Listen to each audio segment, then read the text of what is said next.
बड़ी खबर प्रणय इस समय आ रही है और बड़ी खबर ये आ रही है कि अमेरिका ने नैन्सी पेलोसी का जो विमान था उसके रूट को बदल लिया है। चीन की धमकी का असर देखने को मिल रहा है। प्रणय, ये बड़ी खबर है इस समय की नैन्सी पेलोसी का विमान 7:50 पर ताइवान में लैंड करना था। ताइपे एयरपोर्ट पर खबर आई कि 8:13 पर लैंड करेगा और अब बड़ी खबर ये आ रही है कि नैन्सी पेलोसी के रूट को बदला गया है। ये चीन का दावा है। ग्लोबल टाइम्स का ये कहना है कि अमेरिका ने डर से इस रूट को बदला, यानी नैन्सी पेलोसी का जो विमान का रास्ता था, जिस रास्ते से उनको ताइवान एयरपोर्ट पर लैंड करना था, उसको में बदलाव किया गया है और ये ग्लोबल टाइम्स का दावा है। कर्नल दानवीर का मैं रुख करना चाहूंगी। कर्नल दानवीर, ग्लोबल टाइम्स अगर इस तरीके की खबरें लिख रहा है या कह रहा है तो इसको कैसे समझा जाए? क्या महज ये एक अफवाह माना जाए या ये दावा सच है? देखिए, ग्लोबल टाइम्स जरूर एक किस्म का प्रोपेगेंडा और दबाव बनाने का प्रयास करेगा।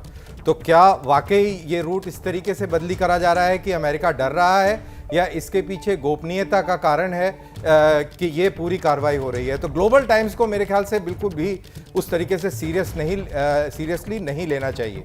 और मुझे लगता है कि कर्नल दानवीर, जैसे कि आप कह रहे हैं कि भाई एक गोपनीयता बढ़ती जा रही होगी, जिस तेजी के साथ चीन से वीडियोस आ रहे हैं सैन्य बलों के और जिस तरीके की धमकी चीन दे रहा है कि गंभीर परिणाम भुगतने होंगे, लेकिन रडार्स में तो पूरा रूट आ ही जाता है।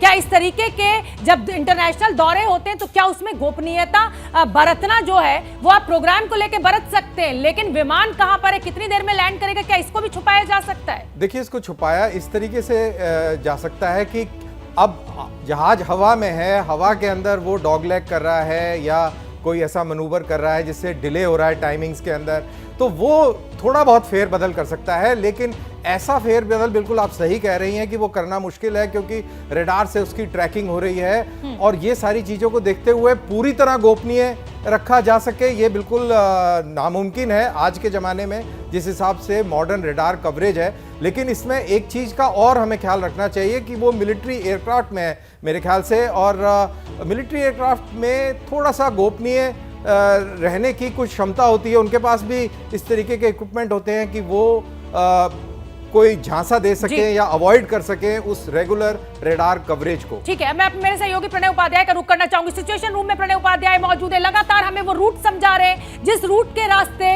नैन्सी पेलोसी का जो विमान है वो ताइवान, यानी ताइवान की राजधानी ताइपे पहुंचने वाला है। प्रणय, क्या रूट में हमें ये दिख सकता है कि ये जो बदलाव की बात की जा रही है ग्लोबल टाइम्स के द्वारा वो हो रहा है सच में हवाई जहाज का? क्योंकि 7:50 पे लैंड करना था और अब 8:13 पर ये लैंडिंग है।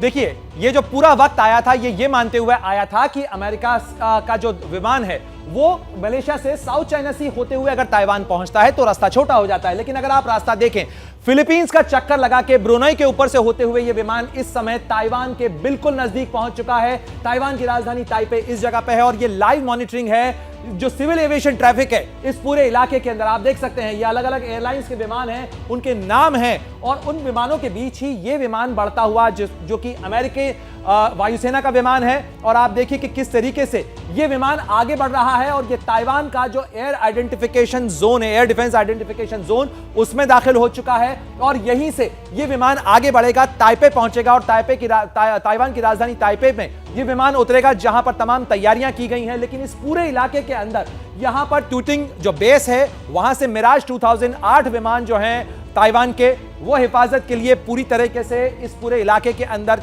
निगरानी रख रहे हैं। साथ ही अमेरिकी वायुसेना के विमान भी, अमेरिकी नौसेना के जो विमान है जो कि aircraft carrier USS Ronald Reagan से उड़ान भरने के बाद इस पूरे इलाके में निगरानी रखे हुए हैं और पूरे समय ट्रैक किया जा रहा है इस विमान को। लिहाजा अमेरिका भी कोई रिस्क नहीं लेना चाहता, अमेरिका टकराव नहीं चाह रहा, ये अमेरिका ने क्लियर कर दिया। उस रूट के साथ भी ये चीज स्पष्ट है कि अमेरिका सीधे सीधे टकराव नहीं ले रहा है, लेकिन वो चीन की धमकियों के आगे झुकते हुए भी नहीं देखना चाहता। इसलिए चीन की तरफ से कई बार कहने के बावजूद ताइवान का दौरा रद्द नहीं किया जाता है। और आप देखें, ये लाइव ट्रैकिंग है, लाइव ट्रैकिंग में ये विमान, ये हरी लकीर आप देख रहे हैं, धीरे धीरे ये विमान आगे बढ़ता चला जा रहा है और कुछ ही देर में, कुछ ही मिनटों के बाद, करीब 20 से 25 मिनट के बाद ये विमान ताइवान की राजधानी ताइपे में होगा और साथ ही चीन के तेवरों को सीधे सीधे चुनौती देगी नैन्सी पेलोसी, अमेरिका की हाउस स्पीकर। और ये 25 साल बाद ऐसा होगा कि ताइवान के अंदर अमेरिका के हाउस ऑफ रिप्रेजेंटेटिव की स्पीकर होंगी।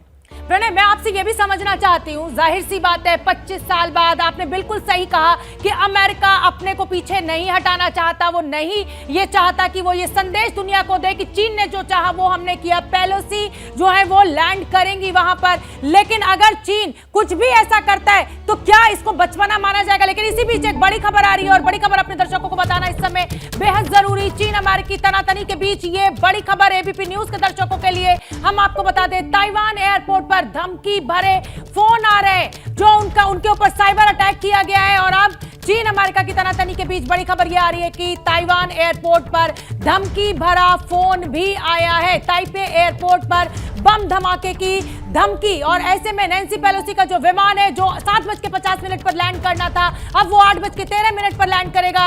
21 मिनट का वक्त बचा हुआ है। अमेरिका ने इस रूट में बदलाव किया है, ऐसा दावा ग्लोबल टाइम्स के द्वारा किया जा रहा है। ये जो तनाव है ये लगातार बढ़ता जा रहा है। दुनिया की नजर आज इस खबर पर बनी हुई है और एबीपी न्यूज सबसे पहले हर अपडेट आप तक पहुंचा रहा है। चीन और अमेरिका की तनातनी की ये जो खबर है, और ये देखिए चीन जिस तरीके से सैन्य बलों की तैनाती बढ़ाता जा रहा है, ये टैंक की ताजा तस्वीरें आप देखिए। चीन की तैनाती जो है सैन्य बलों की वो बढ़ती जा रही है। ताइवान के तरफ मुंह कर इन टैंक को जो है वो तैनात किया गया है। लगातार एक तरीके की पोस्चरिंग, एक तरीके का संदेश देने की चीन की तरफ से कोशिश की जा रही है कि ये हमारे आंतरिक मामलों में दखलंदाजी है। ये देखिए ये जो सैन्य ट्रक है, ये ट्रकों के जरिए इन टैंक्स को ले जाया जा रहा है और इनकी तैनाती की जा रही है। कहीं ना कहीं चीन दुनिया को ये संदेश देना चाहता है कि अमेरिका हमारे आंतरिक मामले में दखलंदाजी कर रहा है और इसके गंभीर परिणाम जो है वो भुगतने होंगे। और इस चीन अमेरिका विवाद में बड़ी खबर इस समय की, रूस भी कूद पड़ा है, यानी रूस की भी एंट्री चीन और अमेरिका के इस पूरे विवाद में। ताइवान में नैन्सी पेलोसी को लैंड करना है और ये बड़ी खबर आ रही है, नैन्सी का दौरा उकसाने वाला है। ये बड़ा बयान अब रूस की तरफ से भी आ गया है, यानी अमेरिका और चीन की तकरार के बीच अब रूस भी कूदा। पहले अमेरिका की यूक्रेन को लेकर रूस से आपको याद होगा किस तरीके से आमने सामने आए थे दो देश। अब रूस ने एक बार फिर चीन का साथ दिया है और रूस का कहना है कि ये दौरा जो है वो उकसाने वाला है। और दानवीर, कर्नल दानवीर लगातार हमारे साथ जुड़े हुए हैं। कर्नल दानवीर, इस पूरी स्थिति को आप देख रहे हैं, हर तस्वीर, हर अपडेट आप सुन भी रहे हैं और देख भी रहे हैं। क्या लग रहा है ऐसी स्थिति में अमेरिका ये रिस्क लेगा कि नैन्सी पेलोसी के विमान को ताइवान में लैंड कराया जाए? क्योंकि चीन एक महाशक्ति है, ये किसी से छुपा हुआ नहीं है और सैन्य ताकत में वो कितना मजबूत देश है ये हर कोई जानता है। बिल्कुल, जहाँ तक चीन का सवाल है और ख़ासतौर से शी जिनपिंग का सवाल है, उनके लिए ये बहुत इम्पॉर्टेंट है।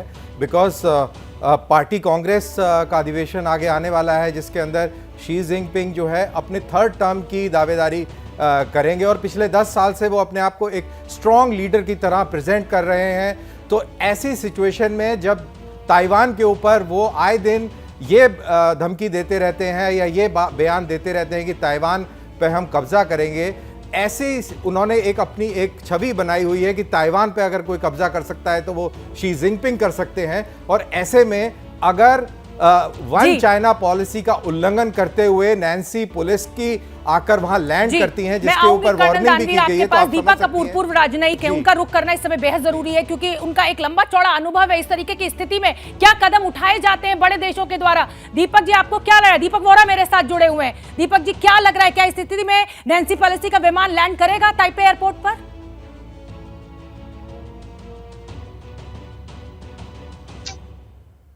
आभारी हूं कि आपने मौका दिया है एबीपी न्यूज पर शरीक होने का। आपसे सीखूंगा कर्नल दानवीर जो हैं और आपके बाकी विशेषज्ञ जो सिचुएशन रूम में हैं। अमेरिका में एक बहुत पॉपुलर डांस हुआ करता था टैंगो। अब जो नया डांस है ट्रायंगल डांस, उसको हम कहते हैं ट्रायंगो, और उसमें 3 डांसर हैं, एक चीन है, एक यूएस है और तीसरा ताइवान है। मैम, अभी उन्होंने हेलफायर मिसाइल से अफगानिस्तान में वो अयमान जवाहिरी को उड़ा दिया है और अब वो अपनी एक दूसरी मिसाइल ताइवान की तरफ भेज रहे हैं। उस मिसाइल का नाम है नैन्सी पेलोसी। वो एक वर्चुअल मिसाइल है। ये जो है ना आपका ये गेबल्स टाइम्स नहीं, कर्नल दानवीर उसका नाम क्या है, वो गेबल्स तो हिटलर का प्रोपेगेंडा, ये गेबल्स टाइम्स, ये ग्लोबल टाइम्स, वो बोलेगा हमने ये कर दिया वो कर दिया। ये जो इन्होंने आर्टिकल अभी छापा है वो अपने लोगों को बताने के लिए, देखो जी हमने धमकी दी तो वो डर के आधा घंटा लेट हो गई उनकी flight. This is total nonsense.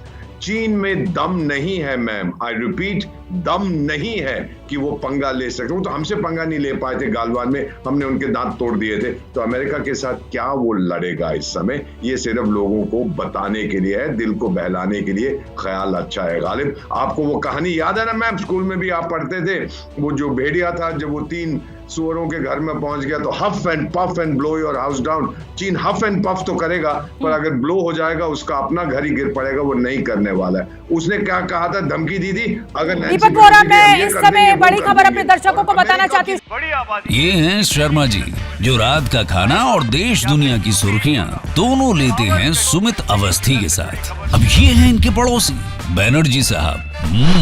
मिष्टी दोई खाते खाते पूरा बंगाल जान लेते हैं सुमन दे के साथ। इनकी तरह आप भी देखें अपने फेवरेट न्यूज एंकर को एक ही ऐप पर और डाउनलोड कीजिए एबीपी लाइव ऐप अपने स्मार्ट टीवी पर।